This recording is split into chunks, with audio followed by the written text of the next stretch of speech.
നിലനിൽപ്പിനും അതിജീവനത്തിനും വേണ്ടി ജയിച്ച് കാണിച്ചേ പറ്റൂ. ഭയങ്കര ചാലഞ്ചിങ് ആണ്, ഭയങ്കര കഷ്ടപ്പെട്ട് തന്നെയാണ് ഓരോന്ന് അച്ചീവ് ചെയ്തത്. ഹൈ ഐഡന്റിറ്റിയിലുള്ള സമയത്ത് എന്നെ 7 പേര് കൂടിയിട്ട് സെക്ഷലി ബ്രൂട്ടലി അറ്റാക്ക് ചെയ്തിട്ടുണ്ട്. കുറച്ച് ക്രൈസിസ് ആയിട്ട് എന്നെ ഇത്രയും കാലം എന്റെ ഫാമിലി അക്സെപ്റ്റ് ചെയ്തിട്ടുണ്ടാവില്ല. എനിക്ക് നെറ്റും ചാർജും കിട്ടിയതിന്റെ ഒരു നെക്സ്റ്റ് ഡേയിൽ എനിക്ക് എന്റെ ഫാമിലിയിൽ നിന്ന് കോള് വരുന്നു. ഫാമിലിയിൽ നിന്ന് കോള് വന്ന് വീട്ടിലേക്ക് തിരിച്ചു പോകുന്നു. അൺഎക്സ്പെക്ടഡ് ആയിട്ട് അൺഫോർച്ചുനേറ്റ്ലി എന്റെ ഫാദർ മരിക്കുന്നു.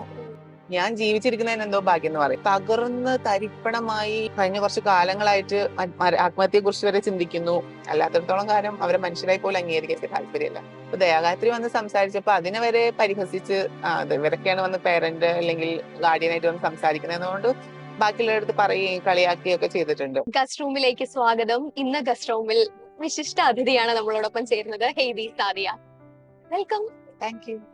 അപ്പം ശരിക്കും ഹെയ്ദി സാദിയ എന്ന് പറയുമ്പോൾ തന്നെ നമുക്ക് ഭയങ്കര അഭിമാനമാണ്. ആൻഡ് നമുക്കറിയാം ഈ പറയുന്ന ജേർണി ആസ് എ ഗേൾ എത്രമാത്രം ബുദ്ധിമുട്ടാണെന്നുള്ളത്. ആൻഡ് ചേച്ചിക്ക് അന്ന് എന്താ പറയുക ജേർണലിസ്റ്റിലേക്ക് വരുന്നു ആൻഡ് ജേർണലിസ്റ്റ് ആവുന്നു എന്നുള്ളത് ഒരു ചെറിയ ജേർണിയേ അല്ല. ആൻഡ് അത് അത്രയും പെയിൻഫുൾ ആണ്, ടഫ് ആണെന്നൊക്കെ നമുക്കറിയാം. ആ ജേർണിനെ കുറിച്ച് ഒന്ന് പറയോ? ഞാന് ജേർണലിസ്റ്റ് ആകണം എന്ന് വിചാരിച്ചിട്ട് ജേർണലിസ്റ്റ് ആയതല്ല. സിറ്റുവേഷനലി ഒരു പ്രൊഫഷൻ വേണമല്ലോ എന്ന് പറഞ്ഞപ്പോ പിന്നെ ഒരു ഓപ്ഷൻ, ഫസ്റ്റ് ഓപ്ഷൻ ആയിട്ട് വളരെ അൺഎക്സ്പെക്ടഡ് ആയിട്ട് വന്നതാണ്. പിന്നെ പല കോയിൻസിഡൻസും അതിൽ സംഭവിച്ചിട്ടുണ്ട്. നമ്മള് പഠിക്കാൻ ആദ്യം പോയി ജോയിൻ ചെയ്ത കോഴ്സിൽ ഈ ജെൻഡർ ഐഡന്റിറ്റി ക്രൈസിസ് കാരണം ഒക്കെ ഡ്രോപ്പ് ചെയ്യേണ്ട അവസ്ഥ വരുന്നു.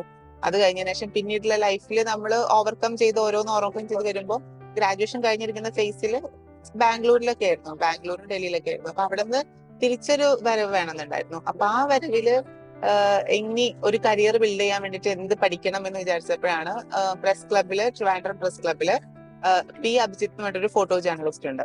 ആ സാറിന്റെ ഫോട്ടോ എക്സിബിഷൻ നടന്നപ്പോ, ട്രാൻസ് റിലേറ്റഡ് ആയിട്ടുള്ള ഫോട്ടോ എക്സിബിഷൻ നടന്നപ്പോ അതിന് അപ്പൊ ഒരു ഓഫർ ചെയ്തിരുന്നു ഒരു ട്രാൻസിന് ഒരു സീറ്റ്. ആദ്യമായിട്ടാണ് അങ്ങനെ ഒരു സീറ്റ് കേരളത്തിൽ പ്രൊവൈഡ് ചെയ്യുന്നത്. അത് 2016 ആണെന്ന് തോന്നുന്നു, 16 അത് കഴിഞ്ഞിട്ട് പിന്നെയും കഴിഞ്ഞ് 2018 അവളിലേക്കുള്ള ദൂരം എന്നുള്ള ഒരു ഡോക്യുമെന്ററിയുടെ ഭാഗമായിട്ട് അവിടെ വീണ്ടും പോകാൻ ഇടയപ്പോ അവിടെ ഉള്ളവര് പറഞ്ഞു അത് അഡ്മിഷൻ എടുക്കേണ്ടത്. അങ്ങനെ എൻട്രൻസ് എഴുതി അഡ്മിഷൻ എടുത്തു. ജേർണലിസം പഠിച്ചു. ജേർണലിസം പഠിച്ചതിന് ശേഷം പിന്നെ ഇന്റേൺഷിപ്പിന് പോയ ചാനലിൽ തന്നെ ഇനി പോയിടുന്ന തന്നെ ജോബ് കിട്ടി. റിസൾട്ട് നല്ലതായിരുന്നു. എക്സാമിന്റെ റിസൾട്ട് വന്നപ്പോ അത്യാവശ്യം നല്ല മാർക്ക് ഉണ്ടായിരുന്നു. അപ്പൊ അത് ഈ പത്രത്തിലും ഇതിലൊക്കെ വന്നു. ആദ്യമായിട്ടാണ് ഒരു കുട്ടി പഠിത്തം കഴിഞ്ഞ് ഒരു കോഴ്സ് കംപ്ലീറ്റ് ചെയ്യുന്നത് കേരളത്തില് ട്രാൻസ് ഐഡന്റിറ്റിയിൽ. അപ്പൊ അതിന് അപ്രിസിയേഷൻ കിട്ടി. അങ്ങനെ പ്രൊഫഷനിൽ വന്നു, വർക്ക് ചെയ്തു, ജേർണലിസ്റ്റ് എന്നുള്ള ഒരു അതിലേക്ക്. കേരളത്തിലെ തന്നെ ആദ്യത്തെ ട്രാൻസ്ജെൻഡർ ജേർണലിസ്റ്റ് കൂടിയാണ്. നമുക്ക് അഭിമാനമാണ് അത് പറയുമ്പോഴും കേൾക്കുമ്പോഴും ഒക്കെ. ആൻഡ് ഈ ഒരു സാധാ ഒരു ലൈഫും ജേർണലിസ്റ്റ് ആയിട്ടുള്ള ആ ഒരു ലൈഫും തമ്മിൽ എന്തെങ്കിലും വ്യത്യാസമുണ്ടോ ആസ് എ ജേർണലിസ്റ്റ് ആയി കഴിഞ്ഞതിൽ? ജേർണലിസ്റ്റ് ആയി കഴിഞ്ഞതിന് ശേഷം അപ്പൊ തന്നെ ഞാൻ യൂട്യൂബ് ചാനലും പാരലലി തുടങ്ങിയിട്ടുണ്ടായിരുന്നു. അപ്പം റെക്കഗ്നൈസേഷൻ കുറെ ഉണ്ടായിരുന്നു. ഇപ്പൊ ന്യൂസ് റീഡ് ചെയ്തുകൊണ്ടിരിക്കുന്ന റിപ്പോർട്ട് ചെയ്തുകൊണ്ടിരിക്കുന്ന അതേ സമയത്ത് തന്നെ ഈ യൂട്യൂബ് മൊബൈൽ സ്ക്രീനിൽ വളരെ ആക്റ്റീവ് ആയിരുന്നു ഓഡിയൻസിന്.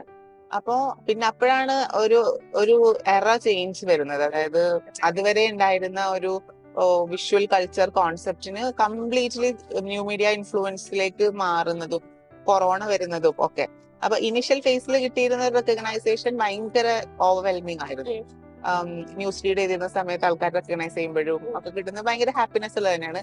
അല്ലാതെ ഒരു സാധാരണ അതുവരെ അതിന് മുന്നേ വരെ ഉണ്ടായിരുന്ന ഒരു ലൈഫ് എന്ന് പറഞ്ഞാൽ പഠിച്ചുകൊണ്ടിരിക്കുന്ന സമയമല്ലേ. അപ്പൊ ആരും റെക്കഗ്നൈസ് ചെയ്യുന്നില്ല. നമ്മള് ഫ്രണ്ട്സിന്റെ കൂടെയൊക്കെ ഇങ്ങനെ ഹാങ് ഔട്ട് ചെയ്യുന്നു, വീട്ടില് പ്രോഗ്രാം അങ്ങനെയൊക്കെ ആയിട്ടുള്ള ഒരു ലൈഫായിരുന്നു പോയിരുന്നത്. പക്ഷെ ജേർണലിസ്റ്റ് ആയി കഴിഞ്ഞതിന് ശേഷം പിന്നെ കുറെ സോഷ്യൽ റെസ്പോൺസിബിലിറ്റീസ് വന്നു. നമ്മൾ സംസാരിക്കുമ്പോൾ പല സിറ്റുവേഷനിൽ നമ്മൾ സംസാരിക്കുന്ന കാര്യങ്ങളൊക്കെ പൊളിറ്റിക്കലി ഇൻകറക്റ്റ് ആണോ എന്നൊന്നും നമുക്ക് ഇനീഷ്യലി ഒന്നും അറിയില്ലല്ലോ. പല കാര്യങ്ങളും പിന്നെ ലേൺ ചെയ്തു അല്ല പോകുന്നത്. അപ്പം പോകെയാണ് ഒരു സോഷ്യൽ വെൽബീയിങ്ങിന് വേണ്ടിയിട്ടും ഒരു സോഷ്യൽ ബീയിങ്, നല്ലൊരു സോഷ്യൽ ബീയിങ് ആവാൻ വേണ്ടിയിട്ട് ട്രൈ ചെയ്തോണ്ടിരുന്നത്. ആൻഡ് സ്റ്റിൽ ഇപ്പോഴും അതിന് ട്രൈ ചെയ്തോണ്ടിരിക്കുകയാണ്. നമ്മൾ കംപ്ലീറ്റ്ലി പൊളിറ്റിക്കലി കറക്റ്റഡ് ആയിട്ടുള്ള ഈ പറഞ്ഞ സോ കോൾഡ് കംപ്ലീറ്റ് ഫെമിനിസ്റ്റ് ആയിട്ട് നിൽക്കാൻ പറ്റില്ലല്ലോ.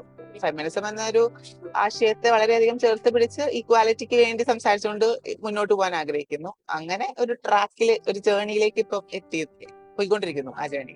ഓക്കെ. ശരിക്കും ഇനി ജേർണലിസം പഠിക്കാനായിട്ട് വരുന്ന കുട്ടികളോടുള്ള ഒരു കാര്യം പറയുകയാണെങ്കിൽ അവരുടെ ഒരു സാധ്യത അല്ലെങ്കിൽ ഈ ജോലി സാധ്യതയെ കുറിച്ച് ഒന്ന് പറയോ? ജോലി സാധ്യത ഇപ്പൊ എനിക്ക് തോന്നുന്നു ഞങ്ങള് പഠിത്തം കഴിഞ്ഞ ഉടനെ നമ്മളെടുത്ത് പറഞ്ഞത് നിങ്ങളൊരു 5-6 വർഷത്തിനുള്ളിൽ ഡിമിനിഷ് ആവാൻ പോകുന്ന ഒരു കോൺസെപ്റ്റിലേക്കാണ് നിങ്ങൾ ജേർണലിസ്റ്റ് ആയി കയറാൻ പോകുന്നത്. അത് ടി വി എന്നുള്ളൊരു കോൺസെപ്റ്റ് മാറാൻ ചാൻസ് ഉണ്ട് എന്നുള്ളത്. പക്ഷെ അത് ഒരു ടി വി എന്നുള്ള കോൺസെപ്റ്റ് മാറിയില്ലെങ്കിലും അല്ലെങ്കിൽ ടി വി എന്നുള്ള ഒരു എക്യുപ്മെന്റ് മാറിയില്ലെങ്കിലും അതിന്റെ റിസോഴ്സസും അതുപോലെ തന്നെ അതിനെ പ്രസന്റ് ചെയ്യുന്ന രീതിയും അതിന്റെ പെർഫോം ചെയ്യുന്ന രീതിയൊക്കെ ഡിഫറെന്റ് ആയി. മുന്നേന്ന് വെച്ച് കഴിഞ്ഞാൽ നമ്മൾ ടി വിയിൽ ഒരു ചാനൽ, ആ ചാനൽ കാണുമ്പോൾ മാത്രം നമുക്ക് ഇൻഫർമേഷൻ കിട്ടുന്നു, ആ പ്രോഗ്രാം ആ ടൈമിൽ മാത്രം നമ്മൾ കാണുന്നു കേൾക്കുന്നു എന്നുള്ളതാണ്. പക്ഷെ ഇപ്പൊ നമുക്ക് അതല്ലേ, റെഫറൻസ് എടുക്കാനാണെങ്കിലും ശരി, ഇമ്മീഡിയറ്റ്ലി ഇപ്പൊ അത് കണ്ടോണ്ടിരിക്കുമ്പോ തന്നെ നമുക്ക് അതിന്റെ പാരലലി അതിന്റെ എല്ലാം ഒതന്റിസിറ്റി ചെക്ക് ചെയ്യാനുള്ള എല്ലാ എന്താ പറയാ മീഡിയ കമ്മ്യൂണിക്കേഷൻസ് ആണെങ്കിലും എല്ലാ സോഴ്സും റിസോഴ്സും ഒക്കെ ആക്റ്റീവ് ആണ്. അതുപോലെ തന്നെ ഭയങ്കര ഫ്രീ ഓഫ് കോസ്റ്റ്, നമുക്ക് ഈസിലി ആക്സസബിൾ ആണ്. അപ്പം അങ്ങനെയുള്ള ഒരു സ്പേസിൽ വളരെയധികം ഓപ്പർച്യൂണിറ്റി ഉള്ള ഒരു കോഴ്സാണ് നിലവിൽ ജേർണലിസം ആണെങ്കിലും ജേർണലിസ്റ്റ് ആയിട്ടുള്ള ഒരു പ്രൊഫഷൻ ആണെങ്കിലും ഈ പറഞ്ഞ പോലെ അത്യാവശ്യം ഡിഗ്നിറ്റി കിട്ടുന്ന ഒരു പ്രൊഫഷൻ തന്നെയാണ്. നമുക്ക് എപ്പോഴും അപ്ഡേറ്റഡ് ആയിട്ടിരിക്കും. A journalist should know something about everything and everything about something. അപ്പൊ നമുക്ക് അത്യാവശ്യം കാര്യങ്ങളൊക്കെ നോക്കിക്കാണാനും വിലയിരുത്താനും ഒക്കെ ഉള്ള ഒരു സന്ദർഭവും അവസ്ഥയൊക്കെ എന്തായാലും ഉണ്ടാവും. ഓക്കെ, അപ്പം ഈ ഒരു കണ്ടന്റ് റൈറ്റിംഗ് അതുപോലെ തന്നെയാണ് സോഷ്യൽ മീഡിയയിലുള്ള പ്രൊമോഷൻസ്, അപ്പം അങ്ങനെയുമുള്ള സാധ്യതകൾ കിട്ടുന്നുണ്ട്. ഇപ്പൊ എനിക്ക് തോന്നുന്നു പല പ്രൊഫഷനിലുള്ളവരും പ്രൊഫഷണലി വേറെ കോഴ്സ് ഒക്കെ പഠിച്ചിട്ടുള്ള ഇതുമായി ബന്ധപ്പെട്ട് ഒന്നും പഠിക്കാത്ത ആൾക്കാർ വരെ ഇപ്പൊ ഇതിലേക്ക് വന്ന് ഒരു ജോലി കണ്ടെത്താൻ ശ്രമിക്കുന്നുണ്ട്. ഇതിൽ വളരെ കംഫർട്ടബിൾ ആവാൻ ശ്രമിക്കുന്നുണ്ട്. നമുക്കിത് ഹാപ്പിയാണ്. മനസ്സിൽ നമുക്ക് ഹാപ്പി ആയിട്ടുള്ള ഒരു സ്പേസ് ആണെന്ന് തോന്നുന്നുണ്ടെങ്കിൽ നമുക്ക് നല്ല ഇമോഷണൽ വെൽബീങ് ഓക്കെ ആണ്, ഫിറ്റ് ആവുന്നുണ്ടെങ്കിൽ നമ്മൾ ഇതിൽ കണ്ടിന്യൂ ചെയ്യാൻ നല്ലതാണ്. ഓക്കെ, ശരിക്കും ഒരു ജേർണലിസം പഠിച്ചു വരുന്ന ജേർണലിസ്റ്റ് ആയിട്ടുള്ള ഒരു വ്യക്തിയും അതുപോലെ തന്നെ ജേർണലിസം ഒന്നും പഠിക്കാതെ വരുന്നുള്ള ഒരു വ്യക്തിയും തമ്മിൽ എന്തെങ്കിലും ഒരു ഡിഫറൻസ് ഉണ്ട്. എനിക്ക് പേഴ്സണലി അത് പഠിച്ചു വന്നവർക്ക് അതിന്റെ കുറെ നമ്മളെല്ലാം പഠിക്കുന്നുണ്ട്. എത്തിക്സ്, അതുപോലെ തന്നെ അത് എങ്ങനെയാണ് പ്രോഗ്രാം പ്രൊഡക്ഷൻ, പ്രോഗ്രാം എങ്ങനെയാണ്, കുറെ ലോ, മീഡിയ ലോ, അതുപോലെ തന്നെ പല പല കാര്യങ്ങളും പഠിക്കുന്നുണ്ട്. അതിന്റെ ബേസിക് ആയിട്ടുള്ള അക്കാഡമിക് സ്പേസിൽ നിന്നുകൊണ്ട് നമ്മൾ കമ്മ്യൂണിക്കേഷനും പഠിക്കുന്നുണ്ട്, മീഡിയയും പഠിക്കുന്നുണ്ട്. അപ്പൊ അതിന്റെ ആ ഒരു അക്കാഡമിക്കിലേക്ക് നിൽക്കുമ്പോൾ നമുക്ക് പ്രാക്ടിക്കൽ നീഡ്സ് ഉണ്ടാവില്ലേ, അതും അതുപോലെ തന്നെ സ്ട്രാറ്റജിക് നീഡ്സും ഒക്കെ കൃത്യമായിട്ട് കിട്ടുന്നുണ്ടാവും.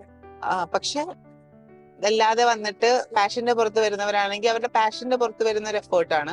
അതിൽ എത്രത്തോളം നമുക്ക് ഈ പറഞ്ഞ പോലെ അക്കാഡമിക് സ്പേസിൽ നിന്നും കിട്ടുന്ന ഒരു എന്താ പറയുക നോളജും പ്രാക്ടിക്കൽ എക്സ്പീരിയൻസും ഒരു ക്രിയേറ്റിവിറ്റിയും ഒക്കെ എത്രത്തോളം എൻഹാൻസ് ചെയ്യാൻ പറ്റും എന്നുള്ളത് ഒരു സെക്കൻഡറി ക്വസ്റ്റ്യൻ ആണ്. ഇതാണ് ഒരു ഗ്യാരണ്ടിയാണ്. നമ്മൾ പഠിക്കുന്ന കോഴ്സിന് എന്തായാലും ഏതൊരു കോഴ്സ് പഠിച്ചാലും അതിന് സിലബസ് കവർ ചെയ്യുമ്പോൾ നമ്മൾ അടിസ്ഥാനമായിട്ട് മനസ്സിലാക്കുന്ന കുറെ ടോപ്പിക്സ് ഉണ്ടാവും, അടിസ്ഥാനപരമായിട്ട് അറിയുന്ന കുറച്ച് അറിവ്.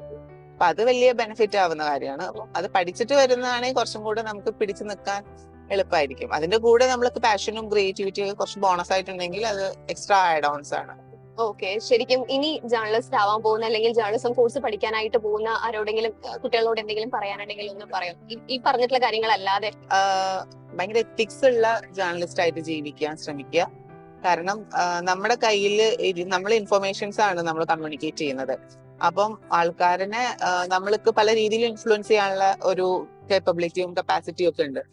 അപ്പം നമ്മളുടെ റെസ്പോൺസിബിലിറ്റി വളരെ എത്തിക്സോട് കൂടി ചെയ്ത് വളരെ ഭയങ്കര സോഷ്യൽ കമ്മിറ്റ്മെന്റോട് കൂടി ഡെഡിക്കേറ്റഡ് ആയിട്ട് നമ്മൾ ജേർണലിസ്റ്റ് ആയിട്ട് വർക്ക് ചെയ്യുക. ഓക്കെ, ഇനി ഒരു പേഴ്സണൽ ലൈഫിലേക്ക് ഒന്ന് കടക്കുകയാണെന്നുണ്ടെങ്കിൽ ശരിക്കും ഹേതി ചേച്ചനെ എടുത്ത് നോക്കുകയാണെങ്കിൽ ഭയങ്കര സ്ട്രഗ്ലിംഗ് ആയിട്ടൊരു ഫേസ് നമുക്ക് കാണാനായിട്ട് പറ്റും. ആൻഡ് അക്കാഡമിക്കലി അവിടെ ഭയങ്കര ഉയരങ്ങളിലേക്ക് എത്തിയിട്ടുള്ള ഒരാൾ കൂടിയാണ്. അപ്പം എങ്ങനെ അത് പറ്റി എന്നുള്ളതാണ്. കാരണം എങ്ങനെ അത് പറ്റിയെന്ന് ചോദിക്കാനായിട്ട് കാരണം പറഞ്ഞാൽ അവിടെ ഒരുപാട് എഫേർട്ടും ഒരുപാട് പ്രതിസന്ധികളും അതിലുണ്ട് എന്നുള്ളത് നമുക്ക് ഡെഫിനറ്റ്ലി അറിയാം. ഒന്ന് പറയോ? ഞാൻ വിചാരിച്ചു ലാസ്റ്റ് PG ചെയ്യുന്ന സമയത്തായിരിക്കും എനിക്ക് ഏറ്റവും കൂടുതൽ ബുദ്ധിമുട്ടുണ്ടാവുന്നത്. പക്ഷെ അത് വളരെ കൂളായിട്ട് വളരെ ഇൻക്ലൂസീവ് ആയിട്ടുള്ള ഒരു സ്പേസിലേക്ക് പോയതുകൊണ്ടാണെന്ന് എനിക്കറിയില്ല, ഭയങ്കര കൂളായിട്ട് പോയി. പക്ഷെ അതിനുശേഷം ഞാൻ ഭയങ്കര പ്രോഗ്രസീവ് ആയിട്ടുള്ള സബ്ജക്ട്സ് ഡീൽ ചെയ്യുന്ന പ്രോഗ്രസീവ് ആയിട്ടുള്ള ആൾക്കാരാണെന്ന് സ്വയം പറയുന്ന കുറച്ച് ഗ്രൂപ്പ് ഓഫ് ആൾക്കാർ നടത്തുന്ന ഒരിടത്തേക്ക് ചെന്നു, വീണ്ടും ഒരു കോഴ്സ് പെർസ്യൂ ചെയ്യാൻ വേണ്ടിയിട്ട്. പക്ഷെ അവിടെ ചെന്നപ്പോൾ എനിക്ക് മനസ്സിലായത് ഈ പറഞ്ഞ സോ കോൾഡ് പ്രോഗ്രസീവ് തോട്ട്സ് ഉള്ള ആൾക്കാരെന്ന് പറഞ്ഞിട്ട് ഘോരഘോരം പ്രസംഗിക്കുന്ന, പബ്ലിക്കിൽ വന്ന് സംസാരിക്കുന്ന ആൾക്കാർ എത്ര ഹിപ്പോക്രാറ്റിക് ആണെന്നും എത്ര ഹെജിമോണി കീപ്പ് ചെയ്യുന്ന ആൾക്കാരാണെന്നും മനസ്സിലാക്കാൻ പറ്റിയത്. അപ്പൊ മനസ്സിലായത് ഭയങ്കര ചാലഞ്ചിങ് ആണ്. ഓരോ ദിവസവും നമ്മള് ഈക്വൽ സ്പേസിന് വേണ്ടി ഫൈറ്റ് ചെയ്തിട്ട് നമ്മൾ അച്ചീവ് ചെയ്ത് കാണിച്ചു കൊടുത്താൽ മാത്രമേ നമുക്കൊരു ഇടം കിട്ടുള്ളൂ, നമ്മളെ റെക്കഗ്നൈസ് ചെയ്യുള്ളൂ, നമ്മൾ അംഗീകരിക്കുള്ളൂ മനുഷ്യനായിട്ട് പോലും എന്നുള്ള റിയാലിറ്റി മനസ്സിലാക്കി. അപ്പം ജേർണലിസം പഠിക്കുന്ന സമയത്ത് എനിക്ക് പ്രശ്നങ്ങൾ അധികമായിട്ടൊന്നും ഉണ്ടായിരുന്നില്ല. പിന്നെ അതിനുശേഷം ഞാൻ പഠിക്കാൻ വേണ്ടി പോയ കോഴ്സാണ് എന്റെ ജീവിതത്തിൽ കുറച്ച് ബ്രേക്ക് എടുത്തിട്ടാ പഠിക്കാൻ പോണം. അപ്പോൾ പോയത് ഭയങ്കര പ്രശ്നമായിരുന്നു. അതിന് മുന്നേ സെന്റ് തെരേസാസിൽ നമ്മൾ കോഴ്സ് ചെയ്തിട്ടുണ്ട്. അപ്പോഴും നമുക്ക് അത്രമാത്രം ഒരു പ്രശ്നങ്ങളോ ബുള്ളിങ്ങോ ഉണ്ടായിട്ടില്ല. പിന്നെ പോയിടത്തുനിന്ന് ഭയങ്കര സ്ട്രഗ്ലിംഗ് ആയപ്പോ അപ്പൊ അവരുടെ മുന്നിൽ ഒരു വാശി ഉണ്ടല്ലോ, നമുക്ക് ജയിച്ച് കാണിക്കണം എന്നുള്ള. അപ്പൊ ആ വാശിയുടെ പുറത്ത് അവർക്ക് അച്ചീവ് ചെയ്യാൻ പറ്റാത്ത എല്ലാം ബാക്ക് ടു ബാക്ക് പിടിച്ചോ എന്ന് പറഞ്ഞിട്ട് കൊടുത്തു. അപ്പൊ അങ്ങനെ കൊടുക്കുന്ന സിറ്റുവേഷൻ നമ്മൾ എഫേർട്ട് ഇടുകയാണ്. കാരണം നിലനിൽപ്പിനും അതിജീവനത്തിനും വേണ്ടി ജയിച്ച് കാണിച്ചേ പറ്റൂ. നിലനിൽപ്പും അതിജീവനവും എനിക്ക് ജീവിക്കണമെങ്കിൽ അത് വേണം. അതില്ലാണ്ട് എനിക്ക് മുന്നോട്ട് പോകാൻ പറ്റില്ല. കാരണം ഞാൻ അത്ര പ്രിവിലേജ്ഡ് അല്ല. ഈ സോക്കോൾഡ് സൊസൈറ്റിയിൽ വളരെ മാർജിനലൈസ്ഡ് ആയിട്ടുള്ള ഒരു കമ്മ്യൂണിറ്റിയിൽ നിന്നുള്ള ഒരാളാണ്. അപ്പം എനിക്ക് ഈ ഇത്രക്കൊന്നും എനിക്ക് സാധാരണ ഒരു സിസ് ഹെട്രോ പ്രിവിലേജ്ഡ് പേഴ്സൺ ഇടുന്നതിന്റെ ഒരു ഡബിൾ എഫേർട്ട് ഞാൻ ഇട്ടാലേ എനിക്ക് ആ സ്പേസ് ആക്സസ് ചെയ്യാൻ പറ്റുള്ളൂ എന്നുള്ള റിയാലിറ്റി മനസ്സിലാക്കി. ഭയങ്കര കഷ്ടപ്പെട്ട് തന്നെയാണ് ഓരോന്ന് അച്ചീവ് ചെയ്തത്. ഇപ്പൊ നെറ്റ് ആണെങ്കിലും JRF ആണെങ്കിലും ഒക്കെ അങ്ങനെ അതിന്റെ ഒരു ഇതില് സെൽഫ് മോട്ടിവേഷന്റെ പുറത്ത് ചെയ്തതാണ്. ഓക്കെ, ശരിക്കും എന്താണ് കോളേജിൽ നേരിട്ടുള്ള പ്രശ്നം? കോളേജിൽ ഭയങ്കര ഫോബിയാണ്. അവർക്ക് ഇഷ്ടമില്ല, ഇങ്ങനെ ഐഡന്റിറ്റിയിലുള്ള ആൾക്കാരെ ഇഷ്ടമില്ല. ഭയങ്കര ഒരു പ്രത്യേക, ഇനിയിപ്പൊ എന്റെ പേര് ഹെയ്ദി സാദിയ എന്നായതുകൊണ്ട് ആ ഒരു മുസ്ലിം നാമധാരി ആയതുകൊണ്ടുള്ള പ്രശ്നമാണോ, അതോ ഒരു ജെൻഡർ ഐഡന്റിറ്റിയുടെ പ്രശ്നമാണോ, അതോ ഇങ്ങനെ സർജറി ഒക്കെ ചെയ്ത് മാറിയതിന്റെ പ്രശ്നമാണോ, എന്താണ് അവരുടെ ഫോബിയ എന്നറിയില്ല. ഇപ്പം അത് പക്ഷെ പഠിക്കുന്ന സമയത്ത് നമ്മൾ ഈ എക്സാമിന് പഠിക്കുന്ന സിലബസിലൊക്കെ ഈ ഫെമിനിസവും ഇക്വാലിറ്റിയും വിമൻസ് റൈറ്റ്സും ഒക്കെയാണ് പഠിക്കുന്നത്.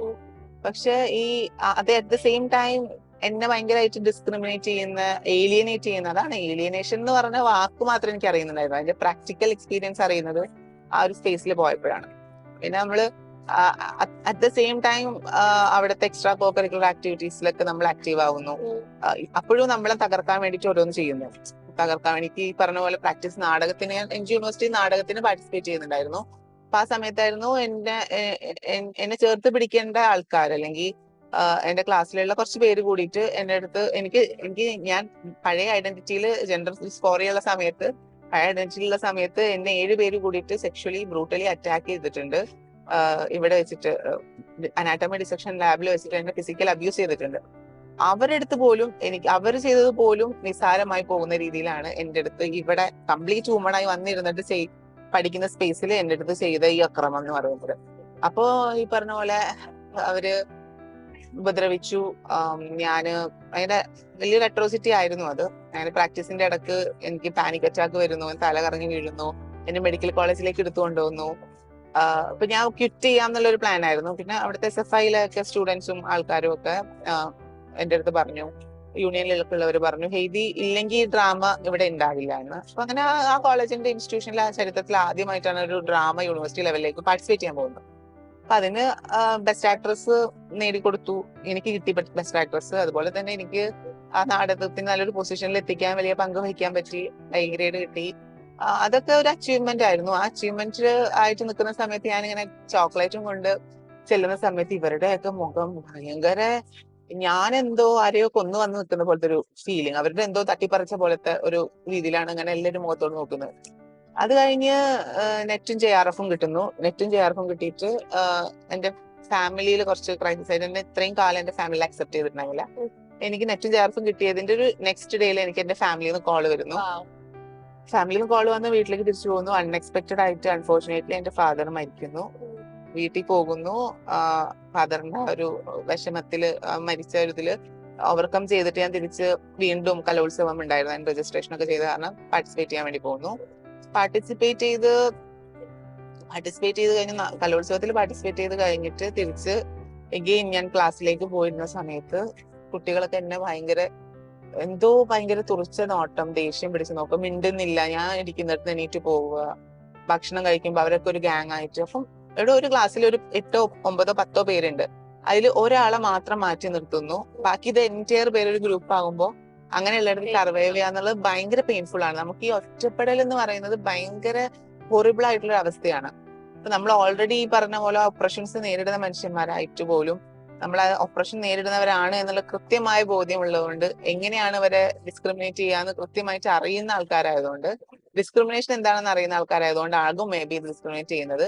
എനിക്കിപ്പോ ഏറ്റവും കൂടുതൽ ഡൗട്ട് ഉള്ളത് എന്റെ പേര് ഹെയ്ദി സാദിയ എന്നുള്ള പേരായതുകൊണ്ട് ഇനിയിപ്പോ ഞാനൊരു മുസ്ലിം പേഴ്സൺ ആയതുകൊണ്ടാകാം, അല്ലെങ്കിൽ ക്യൂർ പേഴ്സൺ ആയതുകൊണ്ടാകാം, മൾട്ടിപ്പിൾ ഓപ്പറേഷൻസ് നേരിടാണ്. ആ മൾട്ടിപ്പിൾ എന്താ പറയാ ഓപ്പറേഷൻസിനോടൊപ്പം തന്നെ ആ എന്നെ കംപ്ലീറ്റ്ലി അങ്ങ് മാർജിനലൈസ് ചെയ്തിട്ട് എന്നെ ഇല്ലാണ്ടാക്കുക എന്നുള്ള രീതിയിലുള്ള നീക്കങ്ങളാണ് നടന്നിട്ടുണ്ടായിരുന്നത്. സോ ബെറ്റർ എനിക്കിപ്പോ നെറ്റ് JRF ഉണ്ട്. ഇനിയിപ്പോ ഞാൻ ഇങ്ങനെയുള്ള ഒരു ടോക്സിക് സ്പേസിൽ മനുഷ്യത്വമില്ലാത്ത ശവങ്ങളുടെ കൂടെ മൃഗങ്ങളുടെ കൂടെ സർവൈവ് ചെയ്യുന്നതിലും കാട്ടിലും ഭേദം, ലൈക് ശ്മശാനത്തിൽ സർവൈവ് ചെയ്യുന്നതിനെക്കാട്ടിലും ഭേദം ബെറ്റർ സ്പേസിൽ പോയിട്ട് ഇമോഷണൽ വെൽബീങ് ഇമ്പോർട്ടൻസ് കൊടുത്തിട്ട് PhD ഡയറക്റ്റ് ചെയ്യുക എന്നുള്ളതാണ്. അപ്പോൾ ശരിക്കും ജീവിതത്തിൽ ശരിക്കും ഞാൻ ഹാർഡ് ഫേസിലൂടെ കടന്നുപോയത് ഇവിടെയാണ്. അപ്പം അതൊരിക്കലും അങ്ങനത്തെ അവസ്ഥ ആർക്കും ഉണ്ടാവാതിരിക്കട്ടെ. ഇനി ജീവനിൽ കൊതിയുള്ള ഒരു ക്യൂർ പേഴ്സണും ആ ഒരു സ്പേസിലേക്ക് പോവാതിരിക്കട്ടെ എന്ന് ഞാൻ ആത്മാർത്ഥമായിട്ട് ആഗ്രഹിക്കുന്നു. ഓക്കെ, ശരിക്കും ആ ഒരു കംഫർട്ട് സ്പേസ് അല്ലെങ്കിൽ സേഫ് ആയിട്ടുള്ള സ്പേസ് നല്ല സേഫ് ആയിരിക്കണം. നമ്മളെ ചേർത്ത് പിടിക്കലില്ലാണ്ട് നമുക്ക് നിൽക്കാൻ പറ്റില്ല. അത് ഭയങ്കര ഒരു പ്രശ്നമാണ്. തീർച്ചയായിട്ടും ഒറ്റപ്പെടുത്തി നമ്മളെ ഉപദ്രവിക്കുന്ന, ഇമോഷണലി തകർക്കുന്ന, മെന്റലി തകർക്കുന്ന മനുഷ്യന്മാരുടെ കൂടെ നിൽക്കുന്നതിൽ എത്ര അങ്ങനെ ഉള്ള എന്താ പറയാ മനുഷ്യത്വമില്ലാത്ത മൃഗീയമായി ട്രീറ്റ് ചെയ്യുന്ന ആൾക്കാരുടെ കൂടെ നിൽക്കുന്നതിലും ഭേദം ക്വിറ്റ് ചെയ്യുന്നതാണെന്ന് ഞാൻ വിശ്വസിക്കുന്നത്. ബട്ട് ഞാൻ അങ്ങനെ അവിടെ പോയിട്ട് വിന്നേഴ്സ് ഒരിക്കലും ക്വിറ്റ് ചെയ്യില്ല എന്നാണല്ലോ. പക്ഷെ അവിടെ ഞാൻ ഇങ്ങനെ ദേ ഡോണ്ട് ഡിസേർവ്സ് മീ, അവർ എന്നിട്ടുള്ള ഒരു സ്പേസ് ഡിസേർവ് ചെയ്യുന്നില്ല. അപ്പൊ അവര് നശിക്കട്ടെ, എവിടെയെങ്കിലും പോയി എന്തെങ്കിലും ആവട്ടെ. പേഴ്സണലി ഞാൻ പറയാന്ന് വെച്ചാൽ ഞാൻ മനസ്സുകൊണ്ട് ഒരിക്കൽ പോലും അവര് നന്നാവണമെന്ന് ആഗ്രഹിക്കുന്നില്ല. ഞാൻ അത്ര ഭയങ്കര വിശാല മനസ്കതയാണെങ്കിലും അത്ര ഭയങ്കര വിശാല മനസ്കയൊന്നും വിശ്വസിക്കുന്നില്ല. കാരണം ഞാൻ അനുഭവിച്ചത് അത്രയ്ക്കും ഉണ്ട്.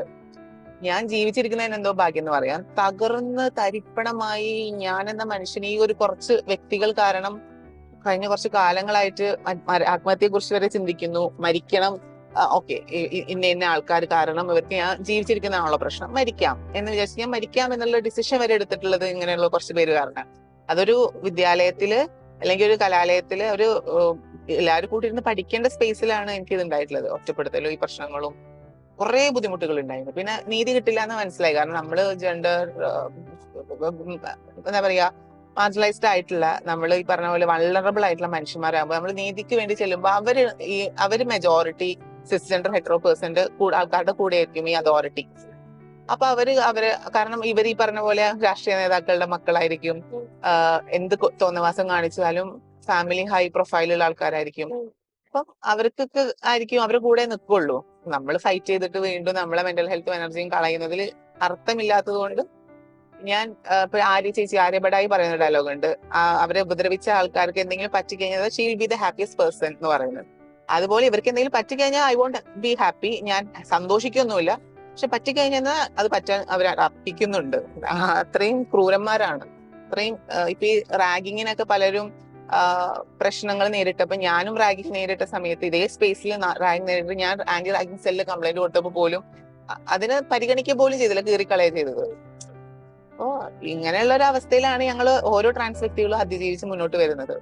അവർക്ക് എനിക്ക് തോന്നുന്നില്ല ഈ ഒരു അടുത്ത 2 വർഷത്തിനുള്ളിൽ ഈ കോഴ്സ് കഴിഞ്ഞതിന്റെ മുന്നിൽ അവർക്ക് നെറ്റ് വിത്ത് JRF കിട്ടാനുള്ള ഒരാളുടെ കേപ്പബിലിറ്റിയും ടാലന്റിനെ അളക്കുന്നതല്ല, പക്ഷെ ഐ അഷ്വർ ദാറ്റ് അവർക്ക് കിട്ടാൻ പോകുന്നില്ല.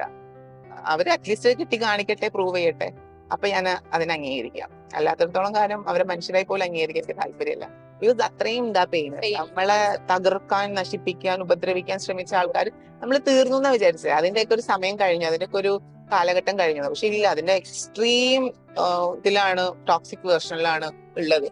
അതിനെ എൻകറേജ് ചെയ്യുന്ന വേറെ കുറെ ആൾക്കാർ. അവരെയും ഒന്നും അവരോടൊന്നും സംസാരിച്ചിട്ട് കാര്യമില്ല. ഇതിനാണ് പറഞ്ഞത്.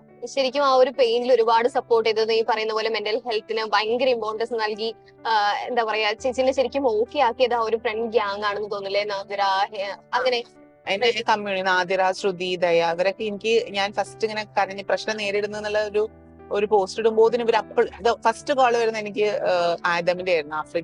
ആഫ്രിക്കയിൽ ഓസ്ട്രേലിയയിലാണ്. ഓസ്ട്രേലിയയിൽ നിന്ന് ആദമിന്റെ കോള വരുന്നത്. അവന് ഭയങ്കര പാനിക് ആയിട്ട് വിളിക്കുന്നത്, പിന്നെ എന്റെ വേണ്ടപ്പെട്ട ആൾക്കാരൊക്കെ വിളിക്കുന്നത്, എല്ലാരും വിളിക്കുന്നത് എന്ത് പറ്റി എന്താണ്. പിന്നെ എന്നെ ഓക്കെ ആക്കുന്നത് പിന്നെ ദയ അവിടെ വന്ന് സംസാരിക്കാനൊക്കെ ഉണ്ടായിരുന്നു. അതിന് വരെ ആൾക്കാർ മാനിപ്പുലേറ്റ് ചെയ്ത് പറഞ്ഞു ദയൊക്കെ വന്നിട്ടാണ് സംസാരിക്കുന്നത്, വേറെ ആരെങ്കിലും ഒക്കെ വന്ന് സംസാരിക്കേണ്ടത്. ദയ എന്ന് പറയുമ്പോൾ എന്റെ കമ്മ്യൂണിറ്റിയിലെ എന്റെ ജെൻഡർ മീൻ ട്രാൻസ്ജെൻഡർ ഫാമിലിയിലെ എന്റെ രഞ്ജുമാർ എന്ന് പറഞ്ഞ ആളുടെ ഏറ്റവും ഇളയ മകളാണ് ഞാൻ. എന്റെ സിസ്റ്ററാണ് ദയ, മറ്റൊരു മകളാണ് ദയ. അപ്പൊ ദയാഗായത്രി വന്ന് സംസാരിച്ചപ്പോ അതിനെ വരെ പരിഹസിച്ച് ഇവരൊക്കെയാണ് വന്ന് പേരന്റ് അല്ലെങ്കിൽ ഗാർഡിയനായിട്ട് വന്ന് സംസാരിക്കുന്നതുകൊണ്ട് ബാക്കിയുള്ളവരുടെ അടുത്ത് പറയുകയും കളിയാക്കുകയും ഒക്കെ ചെയ്തിട്ടുണ്ട്. അപ്പൊ ഇങ്ങനെയുള്ള ഒരു സ്പേസിൽ എത്തിപ്പെട്ടതിൽ ഏറ്റവും വലിയ സങ്കടമുണ്ട്. ബട്ട് അവിടുന്ന് അതിജീവിക്കാൻ പറ്റിയ സ്ഥിതിക്ക് ഇനി എനിക്ക് ഏതൊരു ക്രൈസിസിലൂടെ പോയാലും അതിജീവിക്കാൻ പറ്റും എന്നുള്ള കോൺഫിഡൻസ് വന്നിട്ടുണ്ട്. അപ്പൊ ഇവര് സപ്പോർട്ട് ചെയ്തിട്ടുണ്ട്. അതുപോലെ തന്നെ സൂര്യ ചേച്ചി, പിന്നെ എന്റെ ബ്രദർ ഉണ്ട് വിഹാൻ ചേട്ടന്റെ വൈഫ് രാജശ്രീ ബാബി, പിന്നെ ദിശ എന്ന സംഘടന, ദിനൂവേൽ, അതുപോലെ തന്നെ എനക്ക്, അവരൊക്കെ ദിശ എന്ന സംഘടന വളരെ നല്ല രീതിയിൽ സ്ട്രോങ് ആയിട്ട് കൂടെ നിന്നിട്ടുണ്ട്. പിന്നെ എനിക്ക് വളരെ ഫേവറബിൾ ആയിട്ടുള്ള കുറച്ച് ആൾക്കാരുണ്ട് അതേ ടോക്സിക് സ്പേസിൽ നിന്നും കിട്ടിയിട്ടുള്ള, അവരും നല്ല രീതിയിൽ ഹെൽപ്പ് ചെയ്തിട്ടുണ്ട് ഓവർകം ചെയ്യാൻ വേണ്ടിയിട്ട്.